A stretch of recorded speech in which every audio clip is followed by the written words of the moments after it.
أعوذ بالله من الشيطان الرجيم. بسم الله الرحمن الرحيم.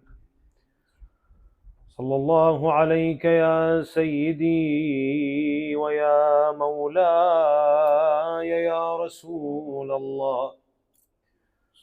صلى الله عليك وعلى آل بيتك المعصومين المظلومين. لعن الله الظالمين لكم سادتي من الأولين والآخرين. صلى الله عليك يا مولاي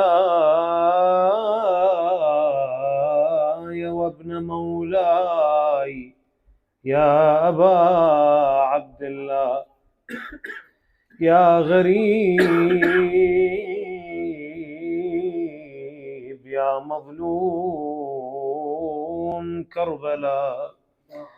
سيدي ما خاب من تمسك بكم ومن من لجأ إليكم. يا ليتنا كنا معكم فنفوز فوزا عظيما. اللهم صل على محمد وآل محمد. It is mentioned in الصلوات الشعبانية, the dua that is recited after each salat. اللهم صل على محمد الفلك الجارية في اللجج الغامرة يأمن من ركبها ويغرق من تركها. المتقدم لهم مارق والمتأخر عنهم زاهق واللازم لهم لاحق. صلوا على محمد وآل محمد. اللهم صل على محمد وآل محمد. These prayers that we recite after each salat in the month of Sha'ban are very important to ponder upon, to contemplate upon it when we recite it. It's few salawat, but one of the most important parts of it, it speaks about how we should treat Ahlul Bayt salawatullahi wa salamu alayhim, and what kind of belief that we are supposed to have towards them. In this salawat, in this part that I mentioned, it says, Allahumma salli ala Muhammadin wa ali Muhammad al-fulk al-jariya. Al-fulk, it means the ark.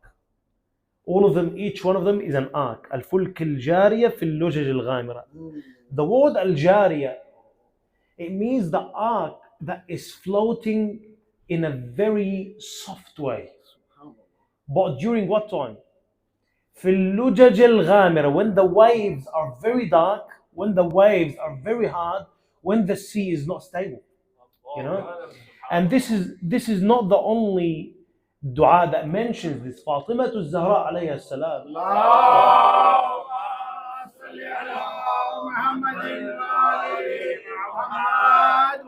In the second sermon of Fadak, we all know the famous sermon of Fadak when she went to the Masjid of Rasulullah. The second sermon of Fadak is the sermon that she gave in the women of the Ansar, the wives of the Ansar, when they came to visit her when she was sick.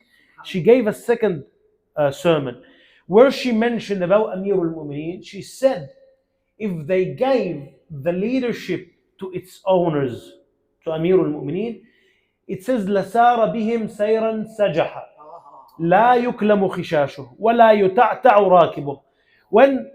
So Fatima Zahra is using metaphor here, or simile. She's saying if they gave Amirul Mu'mineen the leadership, it's like a convoy. When people travel back then, there was a convoy where they go through the desert. And in the desert, it's all hills of sands that move every night because of the wind. That's why they use a proverb. Like he told us about the treasure, but he marked it with a hill of sand. There is some kind of proverb that speaks about that. or like you mark a treasure or you mark a spot by a cloud. There is the cloud on top of it that has that certain shape. So she said that this Khilafah and this leadership is like that convoy that rides in the desert day and night. And the person who is leading that convoy has to have a lot of experience to know the way, even though that the hills of sands are changing every night. Even though that the street can be scary, can be challenging, it says لا يكلم خشاشه. Yuklam, it means the people who are riding in that convoy, no matter how harsh the path is and how the camel moves the left and right, they won't fall off their camel and they won't be wounded. ولا يتعتع راكبه. يتعتع راكب, you know, even when you are in the car and the road is bumpy, how you start to shake because of that bumpy road. Fatima to Zahra says, even that, it won't happen to the people that are riding it. So, الفلك الجارية في اللجج الغامرة. It's جارية. It's floating in a very kind, soft way, flowing on the sea while it's in the weirdest and harshest situations.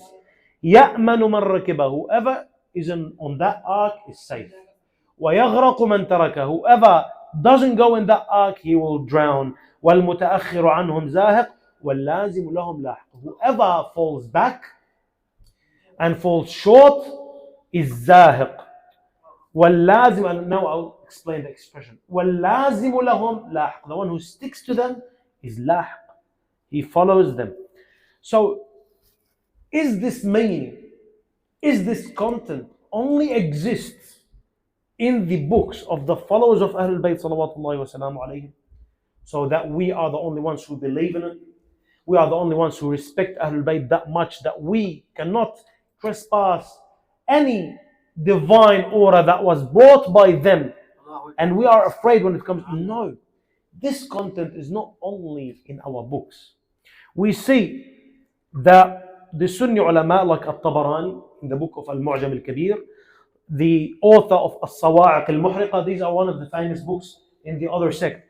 They mention this narration by the Prophet sallallahu alaihi wasallam, this famous narration: إني مخلف فيكم ما إن تمسكتم بهما لن تضلوا بعدي أبدا ثقلين كتاب الله وعترة أهل بيتي. And there is a part that is added in their books. لا تقدموهم فتهلكوا. Don't go ahead of them because you will perish if you do that. ولا تقصروا عنهم فتهلكوا. And don't fall back and fall short because you will perish as well. ولا تعلموهم فإنهم أعلم. And do not teach them because they are more knowledgeable than you. And this is in the books of the Sunnis. Or the other hadith, the famous hadith of As-Safina: مثل أهل بيتي فيكم كالسفينة نوح من ركبها نجا ومن تخلف عنها غرق فهوى. So here we have three kinds of people that this salawat speaks about. The people who sticks to Ahlul Bayt, اللازم لكم لاحق, and the people that المتقدم لكم مال, people who go ahead of Ahlul Bayt salawatullahi wa salam alayhi. And this is not people that are, we're not speaking about a group that is different than the Shia. Because when I see a person who does taqaddum ala Ahlul Bayt, he puts himself in front of Ahlul Bayt salawatullahi wa salam alayhi, or in a position that he wasn't granted the permission from the Imam himself to be in that position, that is considered taqaddum. And this kind of taqaddum, the dua says mariq. Mariq means kharij an din, someone who's outside the religion. Like those who went against Amir al-Mu'mineen, who were in his army, they were called khawarij. They were worse than the enemy of Amir al-Mu'mineen salawatullahi wa salamu alayhi. So everyone who goes ahead of Ahlul Bayt is considered mariq, which means kharijun an ad-din. وَالْمُتَأَخِّرُ عَنْهُمْ, the one who falls back, of course, is a person who is falling short. It means zahiq, it means he perishes. He's failing in the dunya and in the hereafter. Sallu ala Muhammad wa ali Muhammad.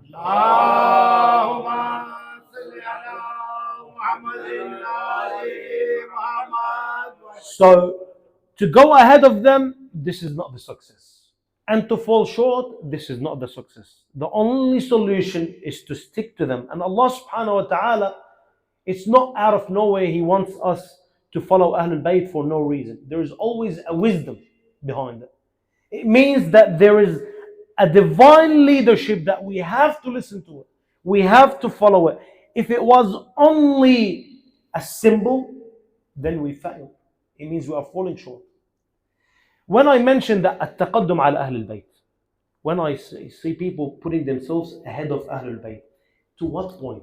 How accurate is this state?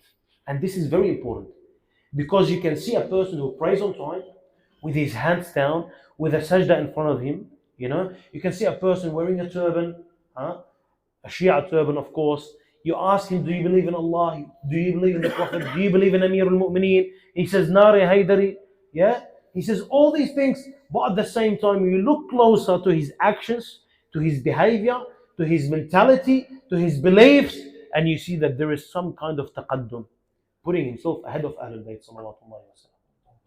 Like when it comes to some of the rulings in the Ahkam al-Shar'iyya that was delivered by Ahlul Bayt, if someone comes up to me and he tells me, well, this is the ruling and you have to follow it, I say, well, I'm not convinced yet.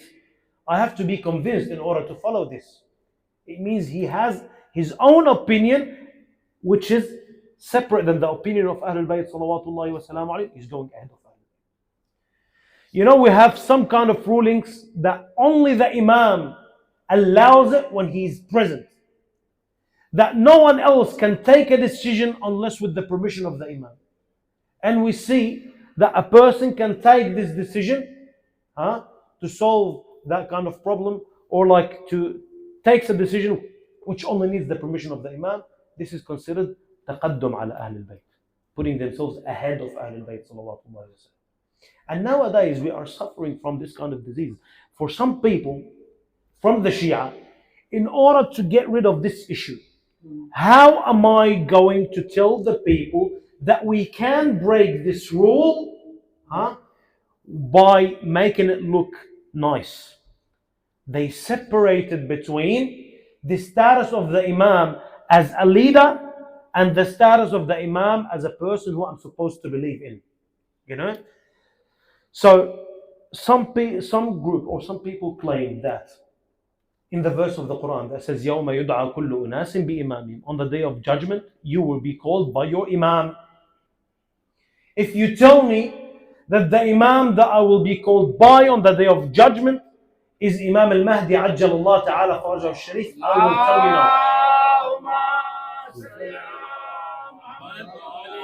no. If you say that this verse is speaking about the Imam, which is the grandson of Rasulullah, I will tell you no. This verse is speaking about that the Imam that you will be called by his name on the day of judgment is the Imam that you are guided by and led by, not the Imam that you believe in. So they separated between this and that. And we believe that the Imam is the Imam that we believe in and we are led by him. So they considered leadership or political leadership is a thing, and believing in the Imam is a different and a separate. To solve this issue, they gave a certain person, or like they choose that there is a rule that you can pick a person that is chosen by the Imam.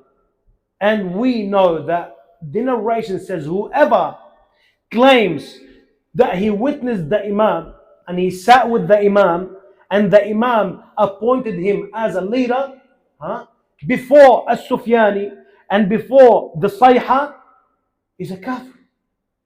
In the tawqi' of the Imam, in the message of Imam, Sahib al-Asr wa zaman. So to give a person a certain status, people started to spread rumors that this alim, for example, he met with the Imam, he sat with the Imam. Even a Shaykh al-Mufid, he didn't meet with the Imam.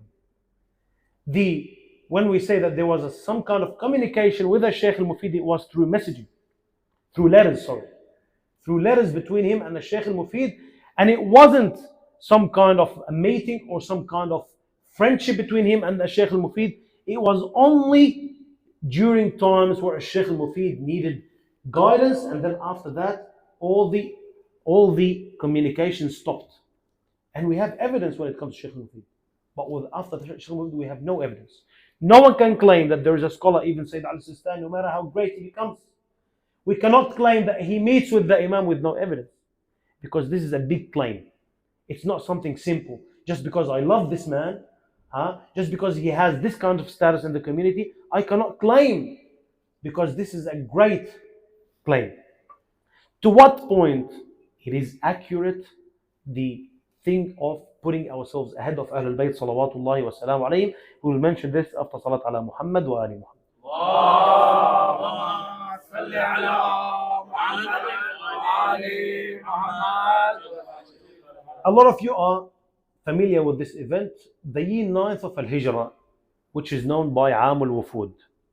إذا جاء نصر الله والفتح ورأيت الناس يدخلون في دين الله أفواجا. Afwaj or wufud. Wufud, people started to join Islam.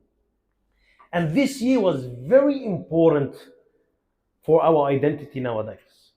This year was meant to be, and the wisdom why 9th of Al-Hijrah was very important to our religion, that Allah chose this year for the Muslimin to become more and more.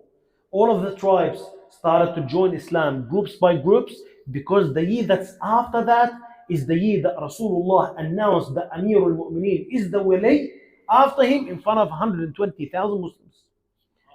9th of Al-Hijrah, Aam al-Wufud, is a very important event, that it came towards the end of the life of Rasulullah sallallahu alayhi wa alihi, and before the last announcement and the last lesson that he gave the people, and the last ruling that he told them, Man kuntu mawlah fa aliyu mawlah. Allah subhanahu wa ta'ala made sure that as much people, all the Muslimin, because 10th of Al-Hijrah, Rasulullah himself, he went to Hajj. And before that, since he left Mecca, Rasulullah didn't go to Hajj at all, not even 1 year. All of the Muslimin were going while Rasulullah wasn't going. Why? Preparing for this main event. So when he went by himself, after this year, when a lot of Muslimin joined, when all the Muslimin wanted to make sure of the rulings of the Hajj are correct, they went with Rasulullah sallallahu alayhi wa alihi, and that was all a plan and a preparation for the hand of Amir al-Mu'mineen to be held up high by the hand of Rasulullah. So a lot of groups started to come and join Islam, and at every tribe comes to Rasulullah sallallahu alayhi wa alihi, he picks a person to be the messenger. He picks a person to be the representative or the middleman between him and that tribe. In that year, one of the tribes that was known by Banu Tamim, they came to Rasulullah sallallahu alayhi wa alihi, and they said, Ashhadu an la ilaha illallah wa ashhadu anna Muhammadan Rasulullah sallallahu alayhi wa alihi. And then when they finished, Rasulullah wanted to appoint a person, and then two people suggested. One person, which is Al-Najjari, he said, I have a suggestion. O Rasulullah, pick Al-Qa'qa' ibn Ba'bad to be a person who is the middleman between us and Banu Tamim. Then another person jumped from the other side and he said, La ya Rasulullah. O Rasulullah, no. Suggest Al-Aqra' ibn Habis, pick a different person to be the messenger between us and Banu Tamim. And then these two people, they started to fight.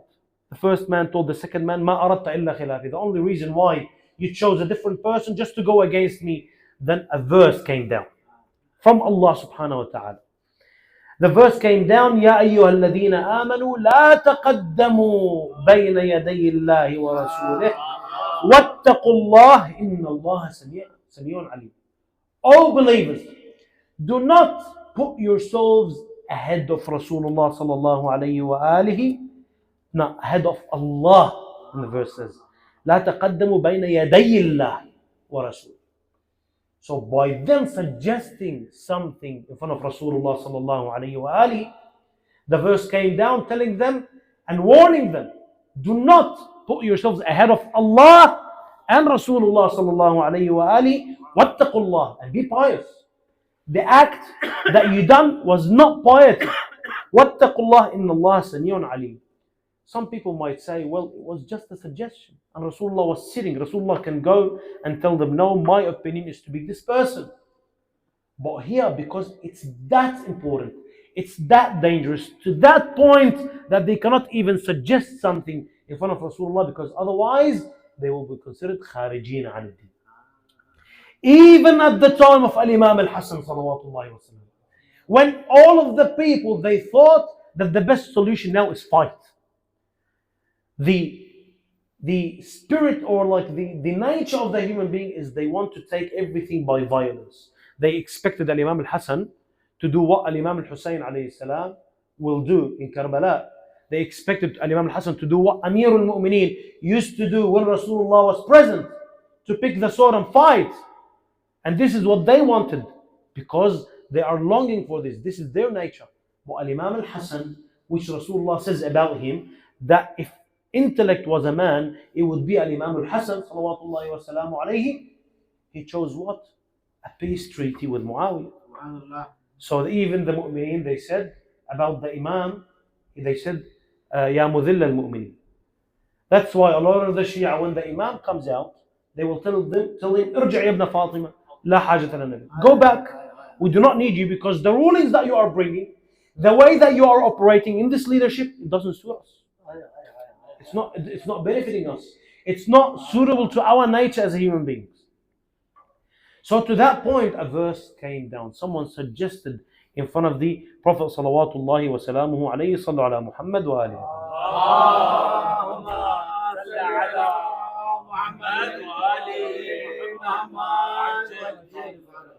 And there is this famous event that I always mention whenever I mention Amul Wufud as an example about taqaddum ala Ahl al-Bayt, especially that we are still in the days of the Fatimiyya. When we look at what happened in front of the door of Fatima Zahra salawatullahi wa salamu alayhi, on the house there, where all the Muslimin are watching, it's pretty much exactly the same as what's happening nowadays. When all the Muslimin are watching, other Muslimin are being slaughtered. It reminds us of what? Where Amir al-Mu'mineen and Fatima and Al-Hasan al-Hussein were alone. They had no one. ارتد الناس إلا أربعة. Only 4 people stayed with Amir al-Mu'mineen, while all the Muslimin that were there were watching. They didn't say a word. They saw that Abu Bakr created a narration on behalf of Rasulullah, and they said nothing. You know, they cried when Fatima Zahra spoke, but did they do anything after that? While Fatima was still alive, they didn't. They just kept watching. With Imam al-Hussein alayhi salam, same thing. People who fought Imam al-Hussein claimed to be Muslimin, while the rest who were with Imam al-Hussein in Mecca, where Imam al-Hussein was asked in front of the people that were around, and in Arafah, they said to him, are you taking the women and the children to Karbala, and you know that you are going to be slaughtered? You know, he said, Sha Allah an yarani qatilan wa yarahunna sabah. Allah's will is to see me killed and to see the women being held captive. And all these people in Hajj, they didn't see that what is better than doing tawaf around the Kaaba is doing the tawaf around Al-Imam al-Hussein alayhi salam himself. Because Al-Imam al-Hussein alayhi salam is not any mu'min. If Rasulullah points at the Kaaba, he says, Wallah, the mu'min is greater sanctity than your sanctity. Then this is Al-Imam Hussein, the grandson of Rasulullah, while the Muslimin are watching. Of course, we know Shaykh al-Munafiqeen, Abdullah ibn Abi Salul. This famous story, when he died, Rasulullah sallallahu alayhi wa alihi went to pray upon him. After his son, which was a mu'min, requested that from the Prophet. He said, for my sake, Ya Rasulullah, pray upon my father. I know that he was a deviated person. Rasulullah went and prayed upon Abdullah ibn Ubay ibn Salul. Then Umar ibn al-Khattab came. And he took Rasulullah by his clothes and he pulled him until the collar of the clothes of Rasulullah left a red mark around. And then he took him with his clothes and he said to him, didn't Allah tell you not to pray upon the munafiqeen? He said to him, Allah subhanahu wa ta'ala gave me a choice. He said, Allah subhanahu wa ta'ala told me, استغفرت لهم أم لم تستغفر لهم لو تستغفر لهم 70 مرة لن يغفر الله لهم. Allah gave me a choice whether you do istighfar for them or you do not. Whether you are doing istighfar more than 70 times, Allah won't forgive them.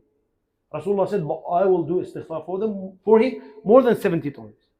This is a person who didn't understand the status of Rasulullah and he put himself ahead of Rasulullah sallallahu alayhi wa alihi. Sallallahu ala Muhammad wa alihi.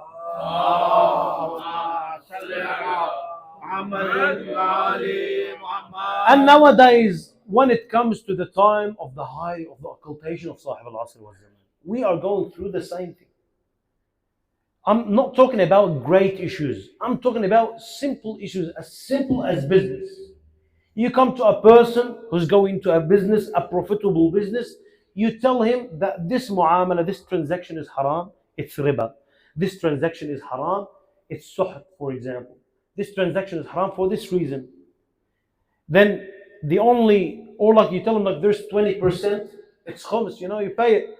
He tells you, well, let me sit in my house and do nothing and stay poor. So this is his opinion. But while Allah's opinion is that the rizq is in the hands of Allah subhanahu wa ta'ala. You do whatever it takes in the way that satisfies Allah subhanahu wa ta'ala, and Allah gives you your rizq. Whether Allah makes you rich or wants to make you poor. The understanding here in this case is that I submit that the situation that I'm going through is for my own benefit.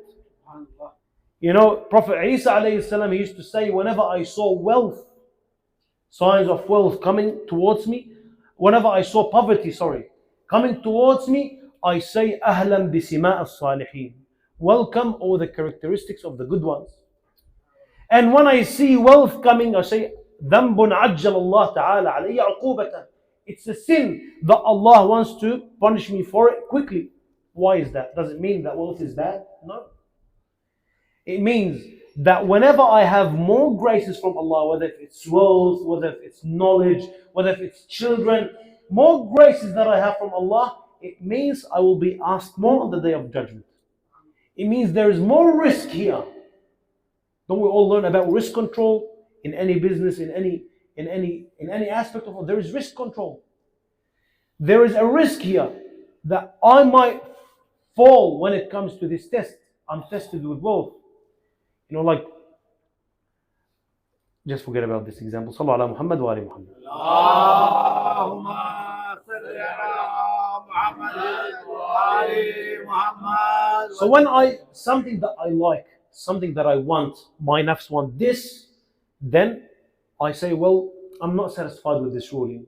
You tell a person that singing and music is haram. No, music is an art. Music is something for medical purposes. I'm listening to music. It's something that calms me down. When someone wants to hold on to something other than Allah subhanahu wa ta'ala to give him tranquility, this is shirk. Or a shirk al-khafi, the hidden shirk. And we know that ala bi dhikrillahi tatma'innul qulub. The only with the remembrance of Allah subhanahu wa ta'ala, the hearts would reach tranquility. So excuses after excuses just because my nafs wants this. Because this nafs wants this, then I belittle the rulings of Allah subhanahu wa ta'ala. So, what is the best solution here? If both Sunnis and Shia agree that al-mutaqaddimu lakum mariq, wal-mutaakhiru ankum zahiq, wal-lazimu lakum lahiq. The best way for you to fulfill what is in the dua and what is in the hadith of Rasulullah is to be a Shi'i. To be a follower of Amir al-Mu'mineen salawatullahi wa salamu alayhi. To be like Salman and Ammar. Because when I say a Shia, it's not me. The Shi'atuna Ammar wa Abu Dhar wa Salman. These are the Shia. While we are merely lovers of Amir al-Mu'mineen salawatullahi wa salamu. The way we deal with Amir al-Mu'mineen salawatullahi wa salamu alayhi is just that sword that we wear.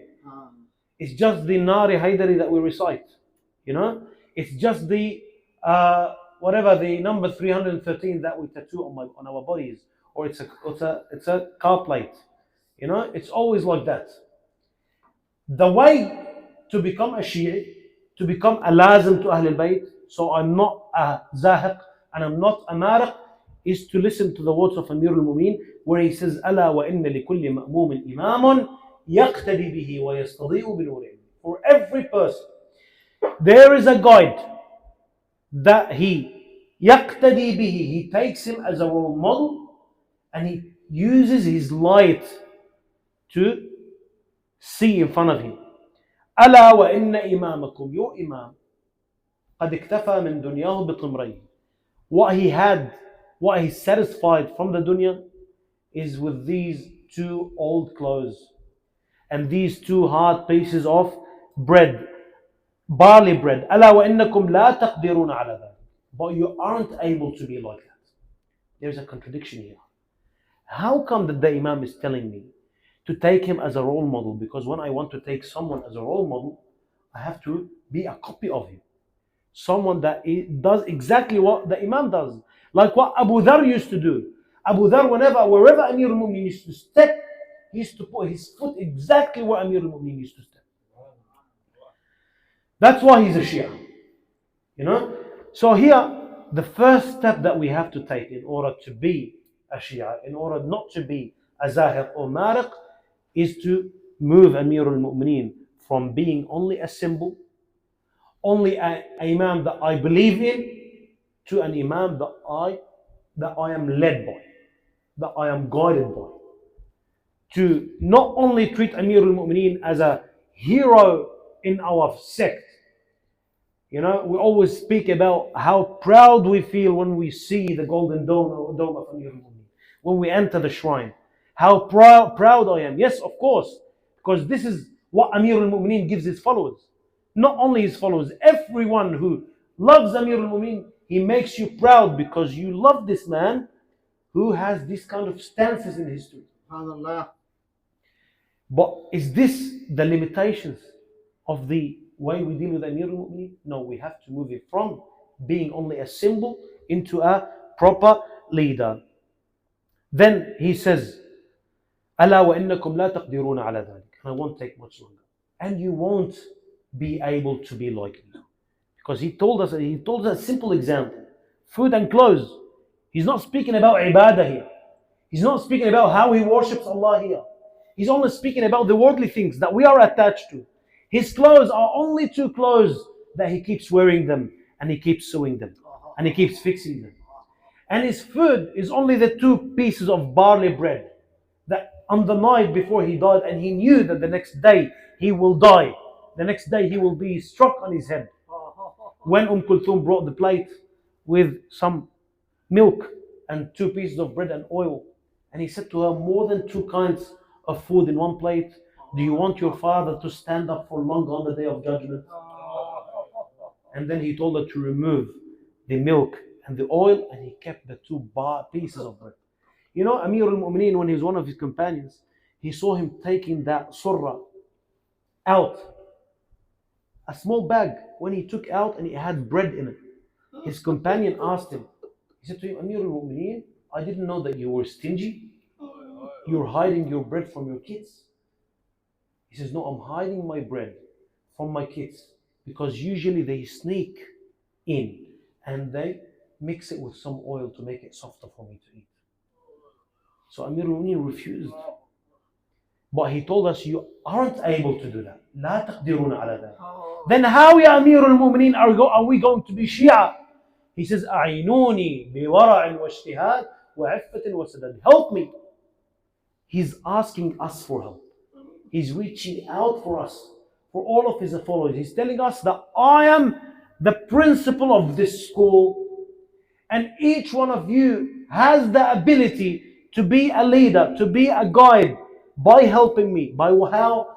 Being abstinent, بورع واجتهاد, diligent, وعفة, chastity, وسداد, having the good decision, the correct decision. Abstinence and diligence. Wara' is not something that can be easily achieved. It requires diligence. The first thought of myself when I pray on time is now I became a proper mu'min and Shia. That's not it. This is the first step. You just reach the basics now. The basics is to fulfill Allah, the duty that Allah subhanahu wa ta'ala told you to do. Then what you do after that, how high you build your building. When, of course, the most important thing is the base. When the slab of the building. When that is strong, when that is proper, now you choose.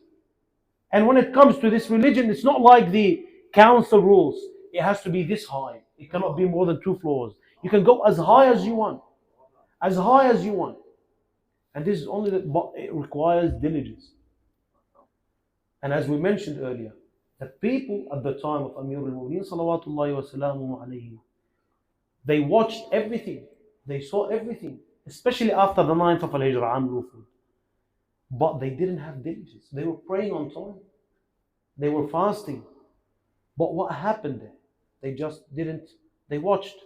They didn't support Amir al-Mu'mineen sallallahu alayhi wa sallam. While Amir al-Mu'mineen for 30 years, after 30 years, Ammar told him, Ya Amir al-Mu'mineen, your beard became so white. Why don't you go and dye it? Because this is recommended, mustahab. He said to him, Ya Ammar, I'm in grief. He said to him, we are not going through any tragedy right now. What are you grieving for? He says, didn't I lose Rasulullah?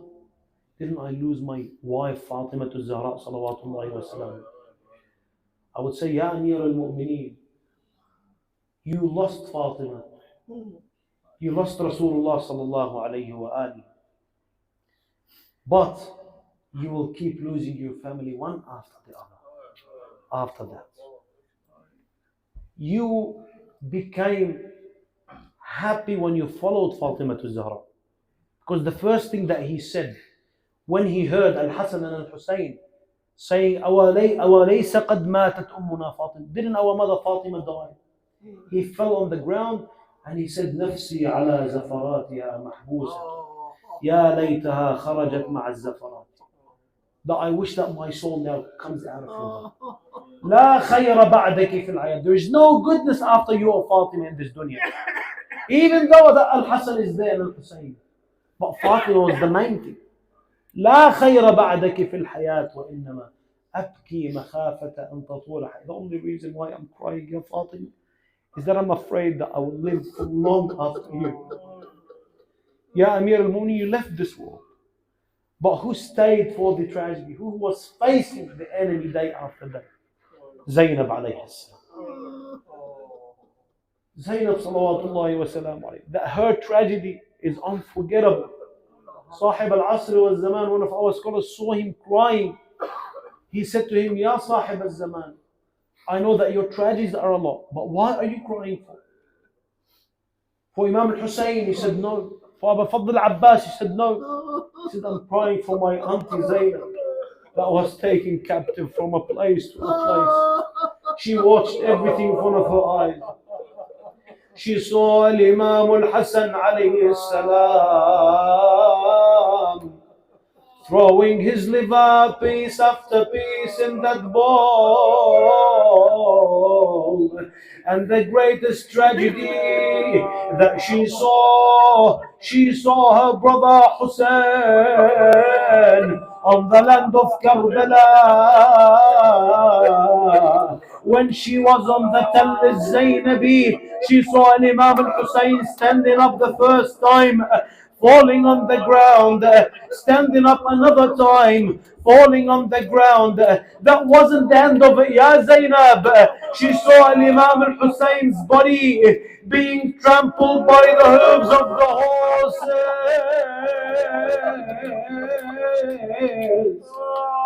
That wasn't the end of it. She saw the head of Abu Abdullah al-Hussein being held on top of the spear. Allahu Akbar.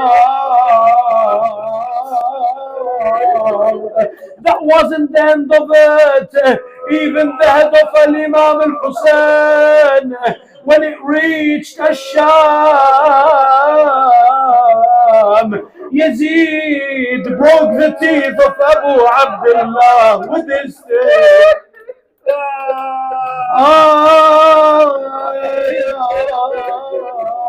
That wasn't the end of it.